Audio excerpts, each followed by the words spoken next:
We got to consider that. I'm going to say the Wildcat's out. The Trojan, does he have a horse or is he on foot? Does he have a bow and arrow or just his sword? The Bruin, definitely formidable.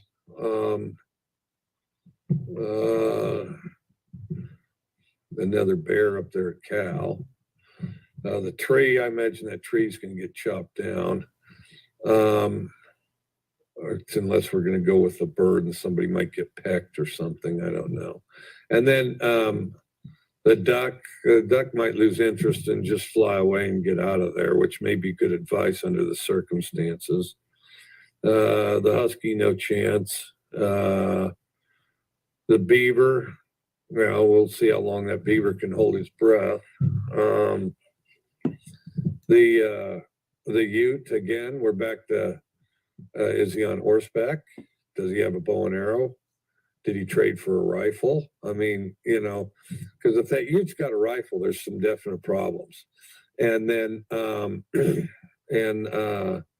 you'd have to get one of those Harry Potter activists to read up on how you kill a sun devil, because there's a lot of outside stuff there.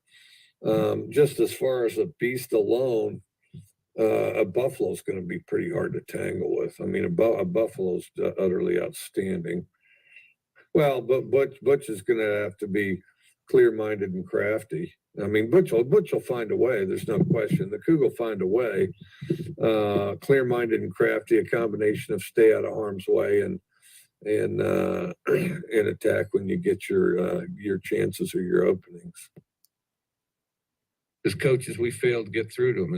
As coaches, we failed to make our coaching points and our points more compelling than their fat little girlfriends. Now, their fat little girlfriends have some obvious advantages.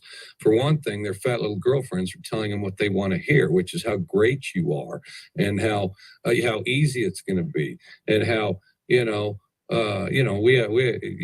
whole bunch of people. Everybody wanted to win the football game, but nobody wanted to play the football game. Well, that defies every level of work ethic that exists with regard to football. And as coaches, we have to solve our failure on reaching them, and the players have to listen. And I'm willing to go to fairly amazing lengths to try to make that happen. I don't know if I'll be successful this week or not, but I am going to try, and there will be some people inconvenienced. And if it happens to be their fat little girlfriends, too bad.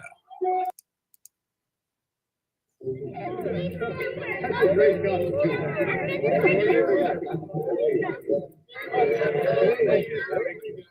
is your favorite candy? That's a great question. I like the new grape red vines. They're hard to find. Seems like a lot of people this whole winter are being decisive on candy corn. Do you have an opinion on I've never liked candy. I think it's just awful. I think candy corn's awful.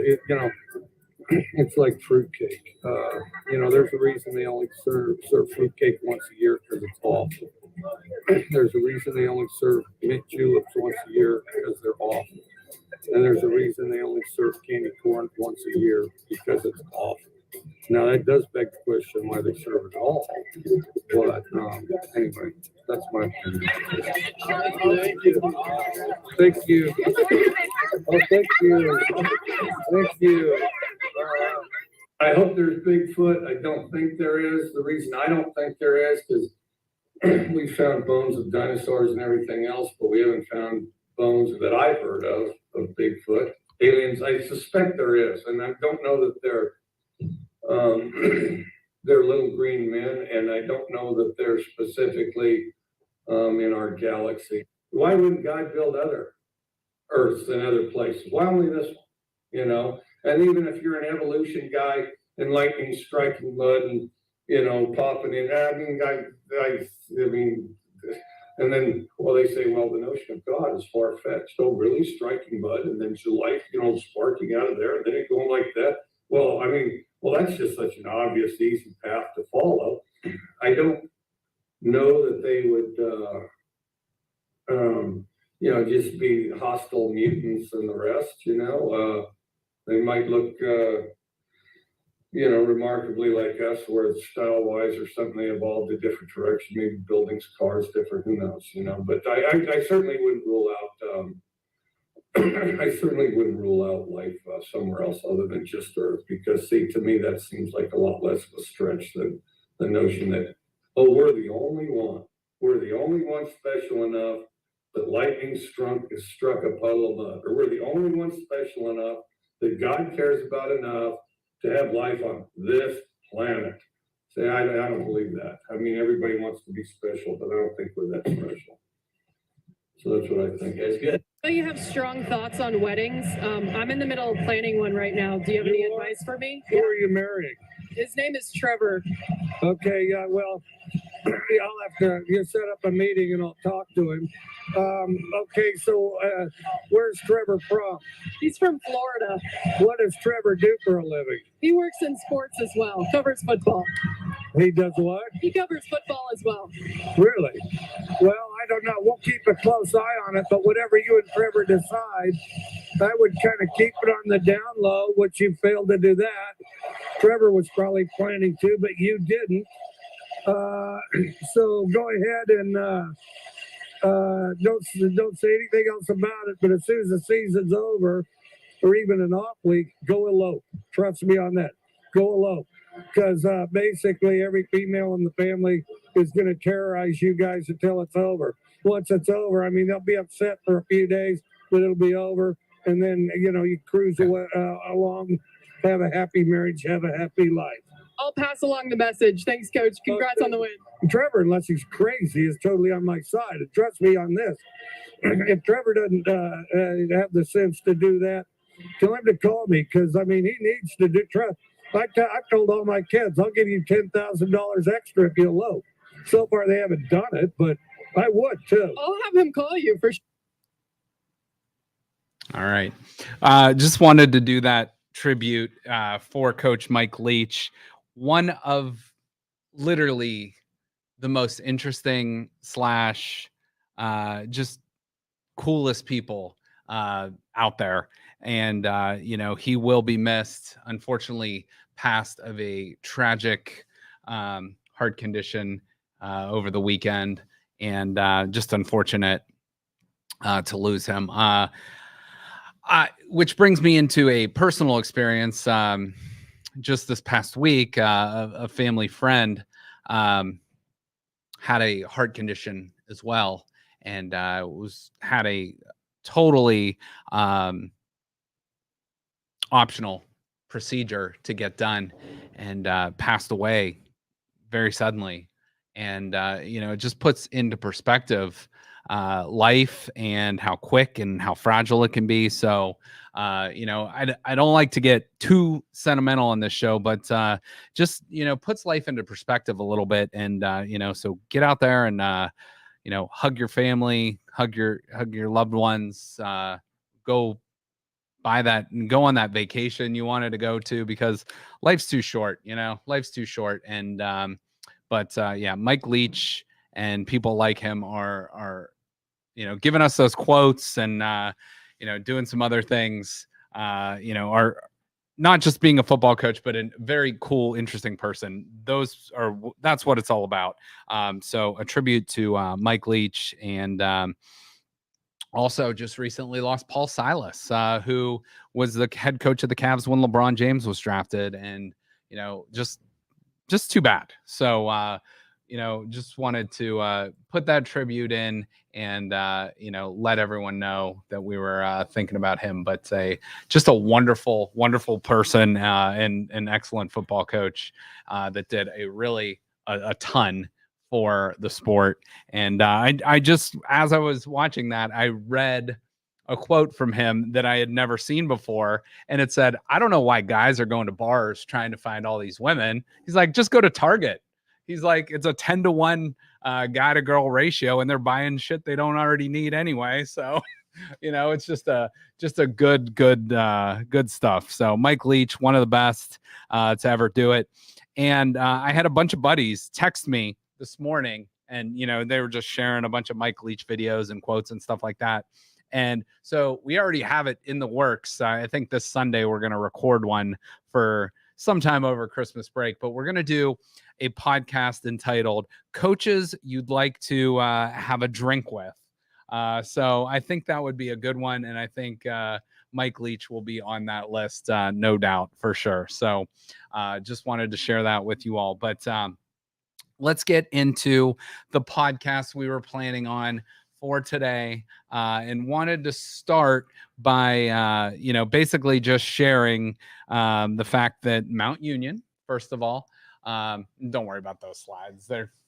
I messed up my slides today, and as everyone knows, I'm a slide person, so I'm just gonna go off the cuff here today and do the best I can, Joe. So I'm very proud of you. Well, thank you, because life throws you a curveball. You got to adapt, and I'm getting better at that as I get a little bit older. But so I want to start with a local team, Mount Union. They have advanced to what's called the Stag Bowl in Division III. They will be representing Mount Union. And I got to check it on my phone to make sure. They're going to be playing North Central December 16th, 2022. That game will be in Annapolis, Maryland, which is really cool, and will be on ESPN. So this coming Saturday, Mount Union will play for another Division III title, and they are a 13-time champion of their division. So about that school. Yeah, I know. Always has his type. You know what? This area in football, the Northeast Ohio area, you always hear of these different coaches. You got the Stoops, and you got Tressel, and you got Urban Meyer, and you got just you name it. Even you look at the coaches the other night. You have the Rams coach, and you got Brandon Staley. The Rams coach McVay. He went to John Carroll. And just so many. Brandon Staley's from Mentor, I believe. So you have just so many coaches in this area, and so many, like football. I feel like, I played a little bit of football, but it's not like, but it's still like in my blood. I love it. I watch it. College football, professional football, even high school football to an extent. And, look at our local teams, Canfield and South Range. Awesome. And Warren JFK, all these teams made it real far, and just so many local ties to the Youngstown area, and it's just awesome. So just great stuff. And like you said, I don't even know where it comes from. I don't know if it's just ingrained or why that community does so well, but I think you got a lot of these athletes that are really good, but not necessarily good enough to maybe play at the Division I level. So they're like, why not go play for a title at Mount Union? And they get it done there. So congratulations to Mount Union, and good luck to them this coming weekend. Speaking of the best in college football, over the weekend, there was the Heisman Trophy ceremony. And I will admit, I have not been a huge fan of Caleb Williams. He's from the Washington, D.C. area, went to Oklahoma last year, transferred, went with Lincoln Riley to USC, goes out and wins the Heisman Trophy this year. So give him credit. 13 games, a little over 4,000 yards, 37 touchdowns to 4 interceptions. So deservedly so. Also does a little bit on the ground with his legs. CJ Stroud came in 3rd this year. So finished 4th last year, came in 3rd this year. He will be off to the NFL, but does get a crack at the college football playoff to kind of cement his legacy in Ohio State lore. Max Duggan, the quarterback from TCU, finished 2nd.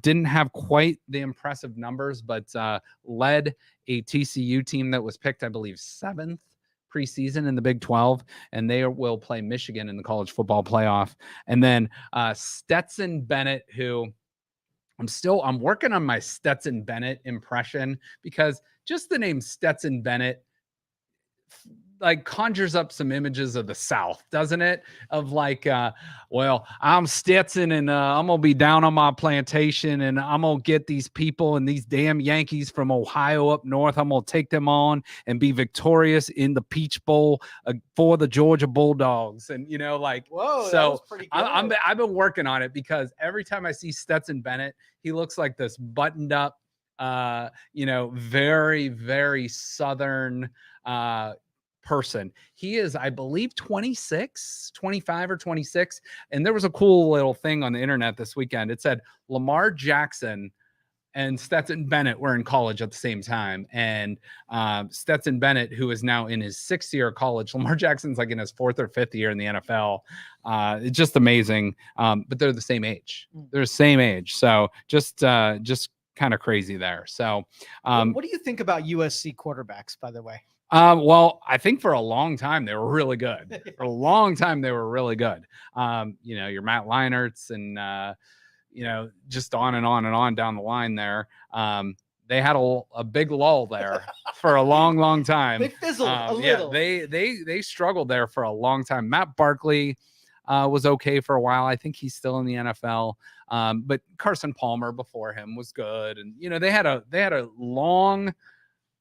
about a 7-8 year period of great quarterbacks, but over the past decade, it's been dry there. But now you bring in the quarterback whisperer, Lincoln Riley, who I still don't think is as good as Ryan Day, but he has done enough. So, all right, so let's look at some of these. Keaton Slovis, I think he's transferred out of Pitt already. Jackson Dart transferred to Ole Miss. Keaton Slovis again. JT Daniels transferred to Georgia and then to West Virginia. Matt Fink, Sam Darnold, terrible. He went 3rd overall. Let's not forget that. Max Brown wasn't very good. Cody Kessler, former Brown. And then you got, Matt Barkley, Max Whittick. I don't remember him. Mitch Mustaine. I did not remember him being there. I think he used to be at Arkansas.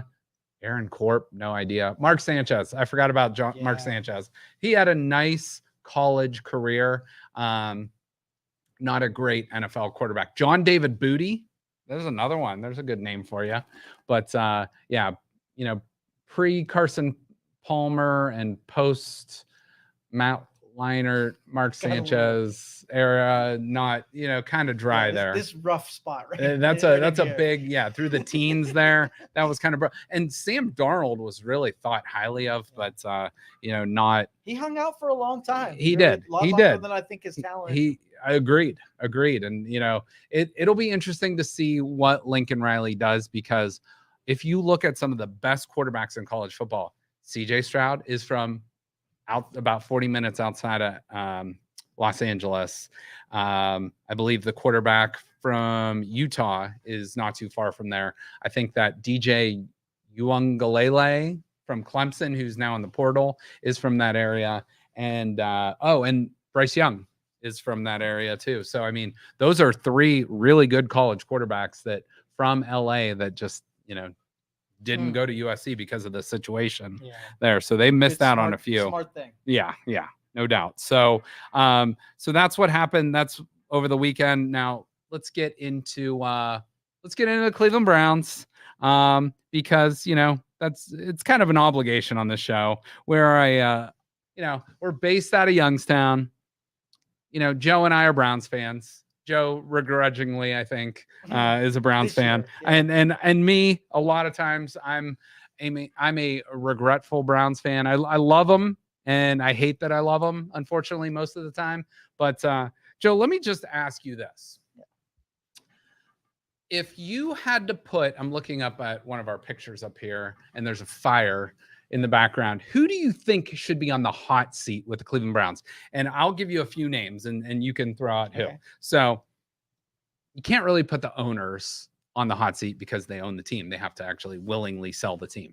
So the Haslams we're going to exclude from this conversations. So I will start with, at the top, General Manager Andrew Berry. So what do you think about him? I like him. I like Andrew Berry. I think their front office really has a good strategy, and I just don't think they're able to put it together the way they want to for some reason. Agreed. Paul DePodesta, probably one of the smartest humans in sports. Famous for Moneyball and all that stuff with Oakland A's. Just a very smart guy. I think they have the right people in the front office. A lot of people are belittling Andrew Berry and the organization really as a whole, because they're saying, well, the Browns should have known better with this trade of Watson and whatnot. But I mean, really, how could they? This was unprecedented. And a lot of people were like, well, 4 to 6 games. And then a federal judge actually said 6 games, and turns out to be 11. Well, they're playing the long game. I mean, they really have to be looking into Yes. not even next year, but the long franchise year. I don't think you could have said that any better. The long game is perfect the way I would describe it. I think, though, they have to win next year. I think they have to. I think jobs will be on the line next year. Stefanski, let's go with him. What's your thoughts on him? Well, I think if he's able to do what he's been doing, he'll be let go. If he can give up some of the play calling ability and just be a head coach, I think that he would be much better off. I think Watson's able to run his own offense without having being micromanaged by a coach. I think that would frustrate me if I was a talent. That's true. That's true. And I think there was a story out on ESPN the other day, and it said the Browns are the #1 team in the NFL that uses analytics. They use it more than any other team. You know, they base their talent recruitment and play calling and whatnot and all these other factors on analytics. And that goes right to the top with Andrew Berry and Paul DePodesta, right into Stefanski. So this is a team that is not going to be like in the past, quick trigger, fire the coach. Right.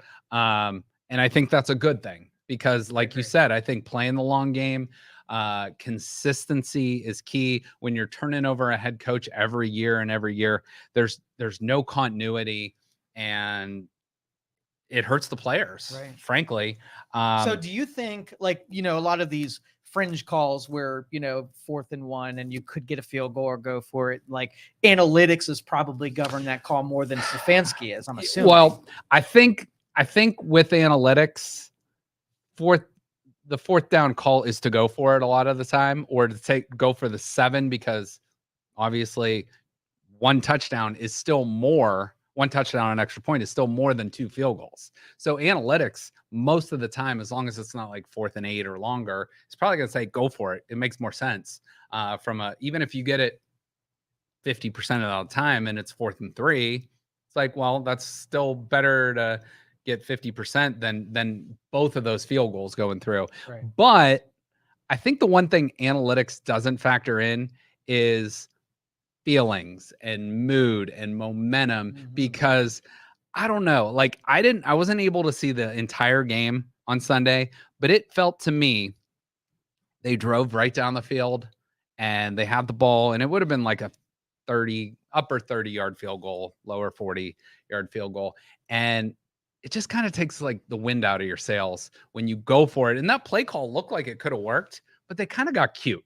You know what I mean? They take off Watson, they bring in Jacoby Brissett, which love them. But you're thinking, oh, quarterback sneak. It makes, he gets it like 95% of the time. Or last week they did that. They brought him in and they ran like a reverse and they got the first down, but they did this play action fake, and Jacoby Brissett, God love him, but he overthrew it by about a yard. And Peoples-Jones was open. So if he hits him in stride, that play works. And Stefanski looks like a genius. But when it doesn't work, you open yourself up to criticism when you're not giving the ball to Nick Chubb or Kareem Hunt when you're a running team, Yeah. So. Well, and I figure, like, with Watson coming back, this is a brand new scheme now, where if you're going to use a 2 quarterback deal where Jacoby's going to come in on those short, deals and get it, you do have to change it up because the defense is going to expect it's going to be that run up the middle.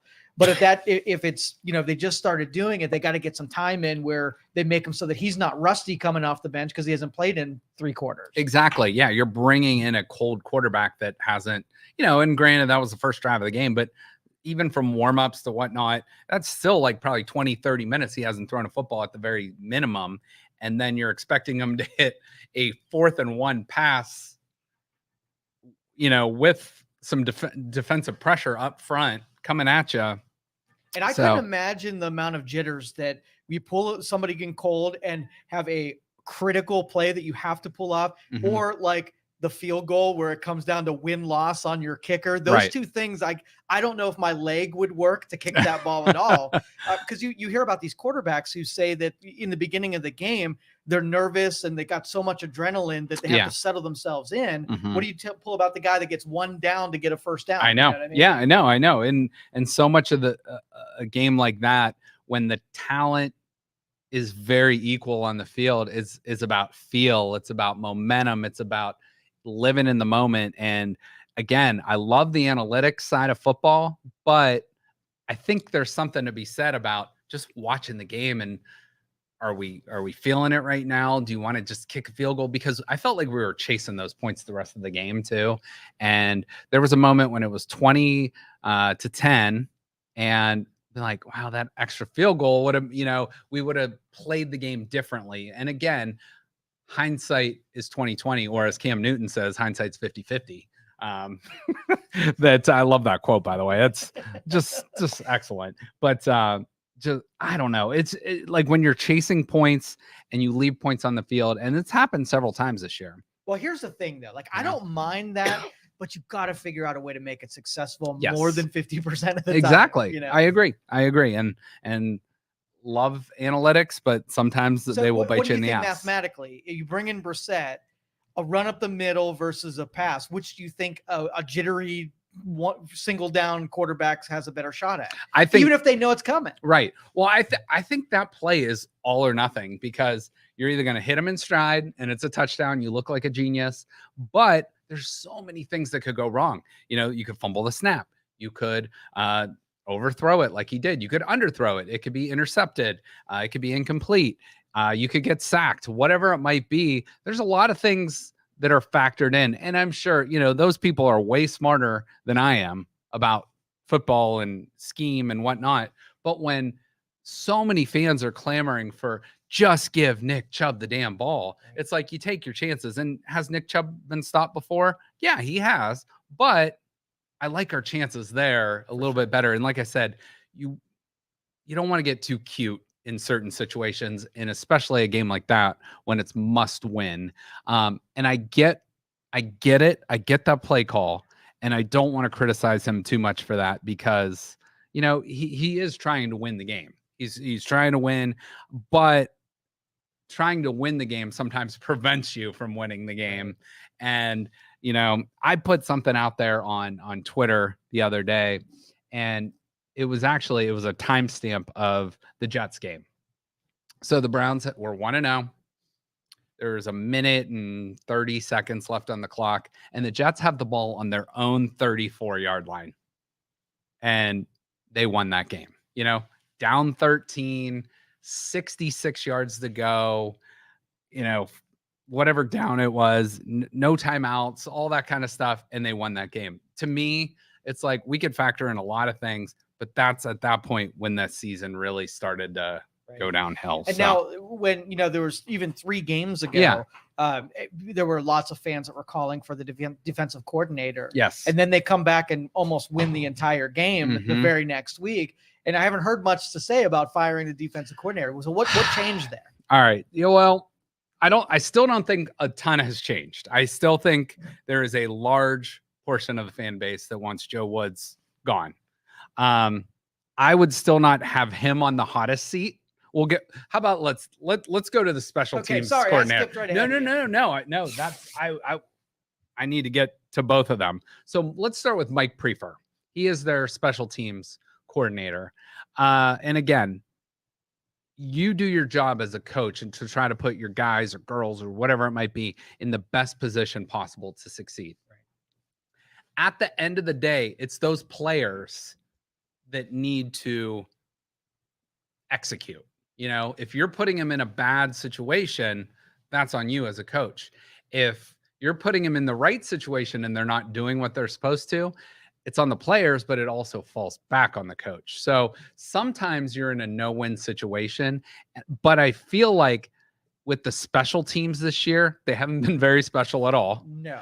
Outside of the Donovan Peoples-Jones kick return for a touchdown. But that was talent there. And that was a lot of talent. Yeah, he broke a lot of tackles. But there's and you had the other one I can think of that comes to mind is the Cade York game-winning field goal of week 1. Outside of those 2 plays, the special teams really hasn't done much this year except for make life easier on the opposition by giving up long returns or running into the kicker when it's 4th and 17 and giving them a free first down with the Bengals the other day.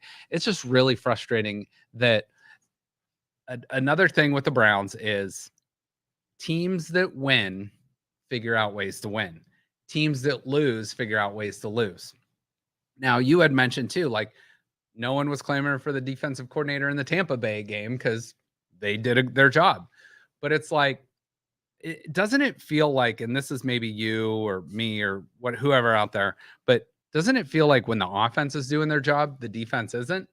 Like when the offense was scoring 30 points a game and they were losing because the defense was giving up too many points, or when the defense is keeping the opponent down, the offense can't seem to score. Like I think Cincinnati punted on like their first 6 possessions before that punt, roughing the punter.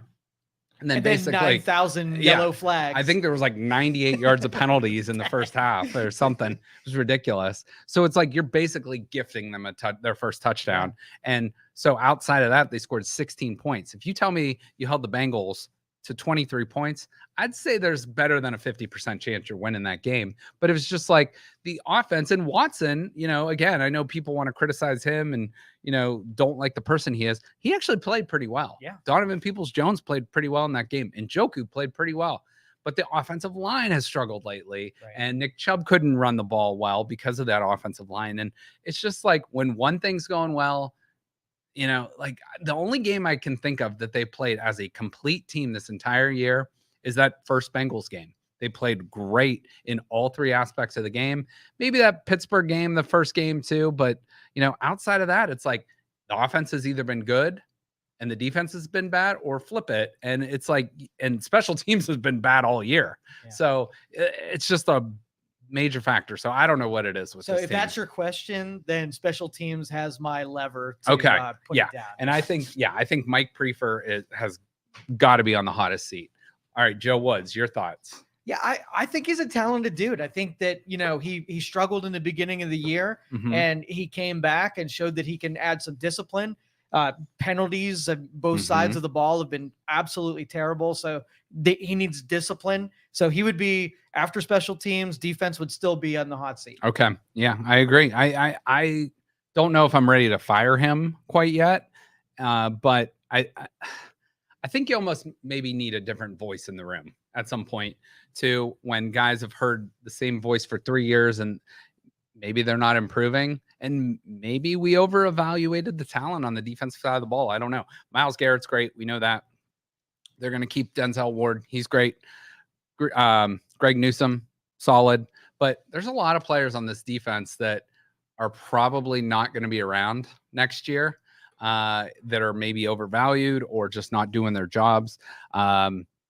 The safeties have been a struggle. The defensive tackles have been an absolute mess this year. So the defensive tackles. And then one thing you can't help is injuries. And I just saw JOK is now out for the year. Linebackers. I mean, who's going to play this week? That kind Anthony Walker's out for the year. Sione Taki's out for the year.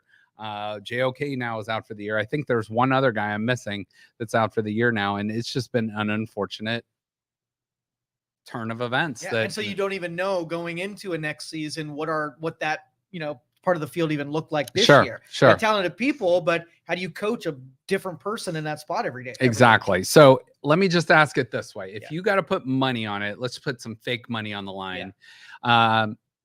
Let's do Stefanski. Let's do the DC Joe Woods, and let's do the special teams Mike Prefer. So let's start with Stefanski. Is he back next year? Yes. Yes. Okay, I agree. Is Joe Woods back next year? Coin flip. Okay, so I'm going to say no, he's gone. Okay. To just get a fresh start. And then Mike Prefer. 100%. Gone? Gone. Okay, I agree with that. So Joe is only axing one person, flipping a coin for another, and says Stefanski's back. Sorry. I am axing 2 people. Prefer's gone, and Joe Woods is gone, in my opinion. And I really have tried to be patient with Joe Woods. But now, do you think if we cap off the rest of the year, keeping the intensity with our DBs and our linebacker core comes and our tackles come, do you think his job is safe? Do you think he's able to save it? It's such a good question, but I don't know, because I felt like this was like last year a little bit too. Like the defense took a while to kind of gel, and they were playing so great last year. And last year was the offense couldn't get anything going. And it was something like if the Browns would have just scored 17 points or more in X amount of games, they would have made the playoffs last year. And then this year, it's like the offense is scoring like 25 points a game, and they can't stop anybody. So I don't know. I think he's gone. Okay. I really think he's gone. I mean, there's no point of firing him now. I think the Browns have like a 0.5% chance to make the playoffs. So all hope is not completely lost, but it's pretty much gone. So the rest of the season, I think you're getting Deshaun Watson and the Browns, basically a lot of players giving them an audition. So you have this week, you're playing on Saturday against the Ravens. You got the Saints, the Commies, and the Steelers. So you got 4 games left, 2 home, 2 on the road. And that's it, So, if they win out, they can finish above 500, 9-8, which is, actually that's what I thought they would go this year, is 9-8. I just thought the path would be a little different. Right. It hasn't been very pretty. Should have won. We did not. Exactly. Like at preseason, you look and you're like, they probably lose the Tampa Bay game, but you mark the Jets down as a guaranteed win, or the Falcons down as a guaranteed win, and they lose both of those. And I will tell you the marked improvement Watson had from the first game to the second game with his throwing angles and his feet, and how he stayed in the pocket and not dirting every ball that he threw. Yes. I mean, really big. He really impressed me, and he will show people. I don't know. There's going to be that portion of the Browns fan base that will never like him, and that is absolutely their right. I am in the portion of I root for the team. So if he's on the team I'm rooting for, as long as, I'm trying to put all the off the field stuff aside, but if he's the quarterback of the team I'm rooting for, I'm with him. I was with Baker Mayfield before. I was with Jacoby Brissett. I was with Bernie Kosar back to when I was a little kid. And I will always root for whoever is the quarterback or players on this team. Now, that said, I think there will always be that sliver of the fan base that will never root for him as long as he is on the Browns. Or they might not even watch the Browns or like the Browns or root for the Browns outside of maybe like a Nick Chubb type player. Like, I hope Nick Chubb does well, but I don't want to see the Browns do well while he's on the team, and whatever. That's their right. But for me, whoever's wearing the brown and orange and white, I'm rooting for no matter what. But like you said, he has shown marketably great improvement from week 1 to week 2. And you got to remember, all these other guys he's going against, they're in their 13th, 14th week of the season, and he took off 700 days. He really didn't look good in that Houston game. He looked bad. But he looked pretty solid. I think he completed about 65% of his balls, threw for like 275 yards, touchdown and interception. But he made a couple plays that were just like not normal plays. I think there was one where a guy was wrapped around his ankles and just a bullet, 25, 30 yards in the air to Peoples-Jones and completion. That's not a normal quarterback thing to do, and he did a great job with that. And he will improve and improve and improve. And hopefully, as time heals all wounds, maybe he can repair his image off the field, be that leader that the Browns so desperately have been seeking for so many years. And the fans will maybe see this is why you give up some draft picks and maybe went through the off the field black eye and media circus for this guy because of the talent he does bring to your football team. So I think it gives us a better chance to get Njoku, but to sign another contract. So. Exactly. There you go. So, so that's kind of where we are with the Browns. It's not, these guys are going out and they're going to try to do their best. So, and they're playing for their jobs, a lot of these guys. So I think you're going to see a very competitive football team against the Baltimore Ravens this Saturday, and they play Saturday, which is kind of cool and kind of weird because college football, is not quite back in session yet to their bowl season. And Lamar Jackson is probably going to be out this game. And their backup, Huntley, I believe, got hurt, which puts the Baltimore Ravens on their 3rd string quarterback. I think it's Anthony Brown, who if you're an Ohio State fan, you might remember he was actually the quarterback of the Oregon Ducks last year, former Boston College quarterback too. But we'll get to that on Thursday. But any other thoughts on the Browns? No, for I'm gonna the put that one to bed. okay, That was painful. yeah, it'll we'll see what happens. But again, they put themselves in a bad spot heading into this game, and that's where we leave it now. So we'll see what they do this coming Saturday. But at this point, you're playing for your jobs, you're playing for your pride, and there's still that tiny sliver that you can get into the playoffs, but not likely. So I think right now it's the Bills, the Chiefs, sitting in that 1-2 seed. You got the Ravens up there, you got the Titans up there, and then the Bengals. I believe it's the Bengals, the Patriots, and I'm missing one team that's in there. But there's some competitive football still to be played down the AFC, and maybe the Browns, at the very least, can play spoiler to some of those teams. So, so we'll see where we land with that. As far as the Cavs, I just want to Can I do one more football? please, before? yeah, please. What about those Rams on Thursday night? Oh, did you watch? You know that? what? That's Thursday night. Just feels like, I know it was only 5 days ago, but it feels so long ago. So I'm gonna let you take that one, and then I'll give my thoughts on it. So really, our boy Baker Mayfield was able to come on the field as a guy who had been like on that team for only a couple of days, probably knew 5 plays out of their playbook. And you had a fourth quarter rally, very end of the game, that drove for a touchdown to win that game. Looking a lot like the original Baker Mayfield that was just in control of that college team, and then into the first series for the Browns. Yeah, that's a great point. And I completely forgot about that. Like I said, it was like, I think he signed literally 1 week ago today, right? And then he's playing on a Thursday Night Football because they lose their top 2 quarterbacks. And yeah, good for Baker Mayfield. That's all I got to say is, like, I loved Baker when he was on the team. I didn't love him when he wasn't on the team. And he's one of those guys, you love him when he's on your team, but you don't necessarily like him when he's on. There's a whole section of Baker bros out there. Yeah. I am not a Baker bro, but I will support him when he was on the Browns and loved what he did and thank him for what he did for the Browns franchise. But he really struggled in Carolina. And like you said, he just like literally got picked up off the street. Carolina straight up released him. And this is a former number 1 overall pick, former Heisman Trophy winner, and he does play his best football when he thinks all the cards are stacked against him. Yeah. And again, good for Baker Mayfield for doing what he did. And I'm glad you brought that up, because that wasn't even on the forefront of my mind. And I hope that offensive coordinator figures out that without micromanaging Baker, let him go do his thing. The dude is a talented dude, and he's got full of energy. So let him do his thing, and I think he'll be fine. You think Odell signs back with the Rams?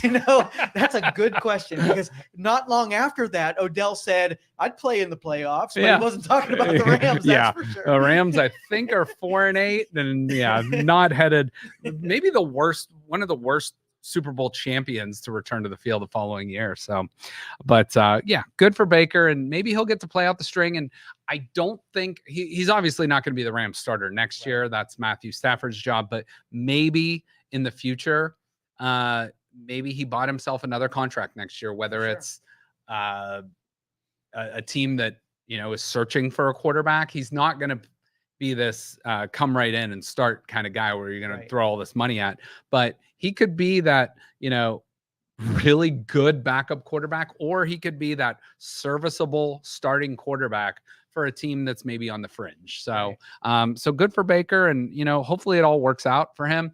The only time I'll root against him is if he's playing against the Browns, but again, good for him. And I hope he does well. And we wish Baker good luck. So my opinion, though, is that was an anomaly game, and that if you played him a stretch of 6 games, the old Baker would show himself again. Exactly. But I'm glad he did have a little success that night. Absolutely. Well, Dave Chard, excuse me if I'm mispronouncing that. We're giving you a shout out from the Movie, Sports, and TV group. So appreciate you tuning in.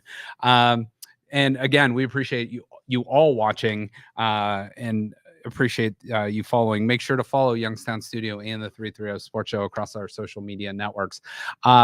One final thing, just want to touch on the Cleveland Cavaliers real quick before we get out of here. They lost 112-111 last night.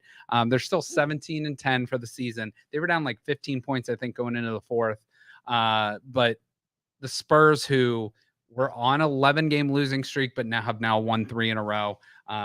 Greg Popovich, who is, again, one of the, like we were talking about Mike Leach earlier, Greg Popovich is one of the coolest coaches and people out there in sports and in life. Highly recommend looking into some of his motivational stuff, but he does a great job. But the Spurs get the W last night. The Cavs blew their opportunities and had a couple of chances at the end. The Cavs are they've been very good. And I will say they're probably a top 3, definitely a top 4 team in the Eastern Conference this year. But I would say top 3 team for sure. But they're a complete Jekyll and Hyde at home versus on the road. At home, I think they're 12-2, and on the road, they are like 5-8. So it's been a bit of a struggle, but the Cavs are still like number 3 overall in point differential. I think they're 2nd in defense and 7th in offense overall for this season. I'll put the numbers out on our social media pages so you can check that out for sure. But the Cavs, they have a few games upcoming. They play the Mavericks tomorrow night on the road, and then I think one more, and then they get back to home for about a 5 or 6 game homestand there to head over a Christmas holiday. But we will be back on Thursday. I will have plenty more information for you guys on Thursday. We'll preview a little bit of the Browns-Ravens game, and we'll have a little bit of fun outside of the football scene as well. So, and didn't talk about Ohio State at all in this show. And as you guys know, we talk about Ohio State a lot on this show. I've been kind of working behind the scenes, setting up some interviews and getting some stuff and all kinds of info ready, but we will have an Ohio State, Georgia preview for that college football playoff coming up on New Year's Eve. So again, appreciate you guys watching, and we will see you guys on Thursday. For Joe, I'm Justin. Thanks for watching the 330 Sports Show on Youngstown Studio. Have a great day. Thank you for listening to this show on Youngstown Studio. If you like our programming, we invite you to subscribe to our YouTube channel, follow our Facebook page, or subscribe to your favorite podcast platform like iTunes or Spotify. This is original Youngstown content, and we would appreciate you